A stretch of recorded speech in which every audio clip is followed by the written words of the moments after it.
Now we study the meanings of the symbols. Attributes के अंदर broken chain को यानी एट्रीब्यूट्स यानी कि लक्षण क्या कौन कौन से सिंबल्स एट्रीब्यूट्स थे। इसमें ब्रोकन चेन्स का यूज़ किया गया बीइंग फ्रीड के लिए, यानी कि इसका मीनिंग था टू गेट फ्रीडम प्राप्त करना। ब्रेस्ट प्लेट विद ईगल का यूज़ किया गया symbols of the German Empire strength, यानी कि जर्मन एम्पायर की स्ट्रेंथ को दिखाने के लिए breast plate with eagle symbol का यूज़ किया गया। क्राउन ऑफ ऑक्लिक्स हीरोइज्म को रिप्रेजेंट करता था। स्वॉर्ड रेडीनेस टू फाइट को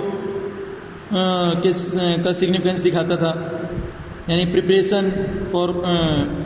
preparation of competition. Olive branch around the sword यानी कि विलिंगनेस टू मेक पीस, यानी कि शांति की इच्छा। Black red and gold tricolour flag of the liberal nationalist, यानी 1848 में लिबरल नेशनलिस्ट के द्वारा यूज़ किए गए फ्लैग को दिखाता है। Banned by the dukes of the German states, जिसको जर्मन स्टेट्स के डुक्स द्वारा बैन कर दिया गया था। Rays of the rising sun का एट्रीब्यूट्स हमें beginning of a new era को डेमोन्स्ट्रेट करता है। Now we continue our topic nationalism and imperialism. By the last quarter of the 19th century,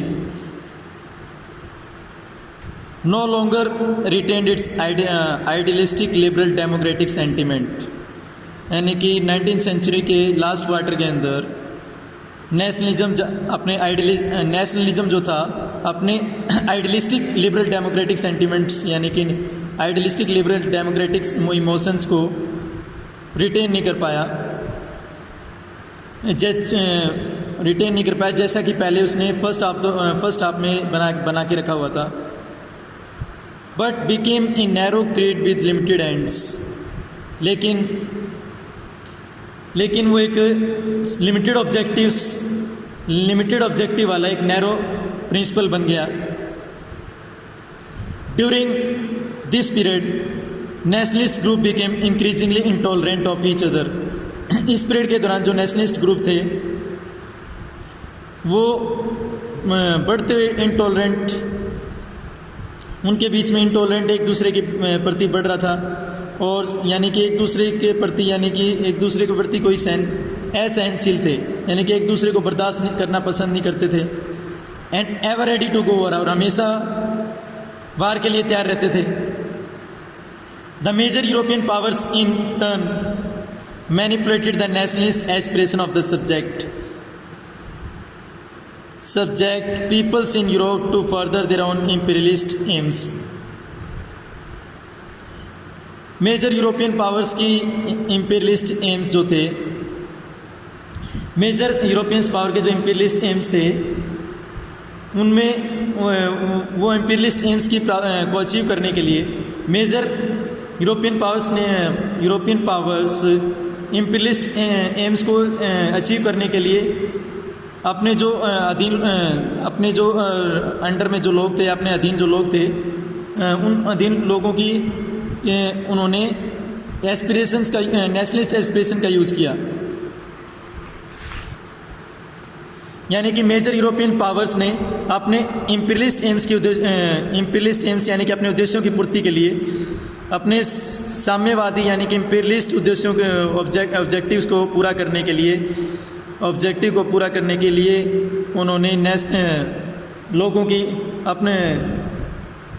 पूरा करने के लिए अपने अधीन लोगों की उन्होंने नेशनल एस्पिरेशन का यूज़ किया। यूरोप में अपने अधीन लोगों के नेशनल एस्पिरेशन का यूज़ किया। The most serious source of nationalist tension in Europe after 1817 was the area called the Balkans. जो नेशनलिस्ट टेंशन का मोस्ट सीरियस सोर्स जो था, यानी कि सीरियस नेशनलिस्ट टेंशन का जो यूरोप में 1871 के बाद जो सोर्स था 1871 के बाद यूरोप में सीरियस नेशनलिस्ट टेंशन का जो सोर्स था, वो जो सोर्स यानी कि जो स्रोत था, या वो उस क्षेत्र को बाल्कन्स कहा गया। The Balkans was a region of geographical and ethnic variation comprising modern day Romania. जो बाल्कन्स जो रीजन था, उसके अंदर जोग्राफिकल एंड एथनिक वेरिएशंस थी। साथ में उसमें मॉडर्न डे का Romania, Bulgaria, Albania, Greece, Macedonia, Croatia, Bosnia Herzegovina, Slovenia, Serbia and Montenegro, ये सभी कंट्रीज उसमें शामिल थे। Whose inhabitants were broadly known as the Slav, जिनके निवासियों को लोकली स्लाव कहा जाता था। स्लाव्स, लोकली उनको स्लाव कहा जाता था। A large part of the Balkans was under the control of the Ottoman Empire. Balkans का जो विस्तृत हिस्सा था, वो ऑटोमन एम्पायर के कंट्रोल में था, नियंत्रण में था। The spread of the ideas of romantic nationalism, romantic nationalism के विचारों का प्रसार जो बाल्कन में हुआ, साथ में together with the disintegration of the Ottoman Empire, उसके साथ में ऑटोमन एम्पायर के डिसइंटीग्रेशन ने इस रीजन को ज़्यादा एक्सप्लोसिव बना दिया, यानी कि इस रीजन को और ज़्यादा गंभीर बना दिया, यानी कि काफ़ी विस्फोटक बना दिया। All through the 19th century the Ottoman Empire had sought to strengthen itself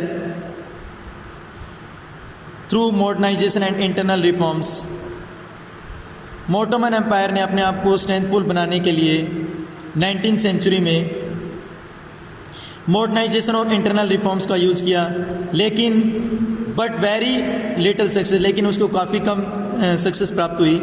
one by one it's European subject nationalist broke away from its control.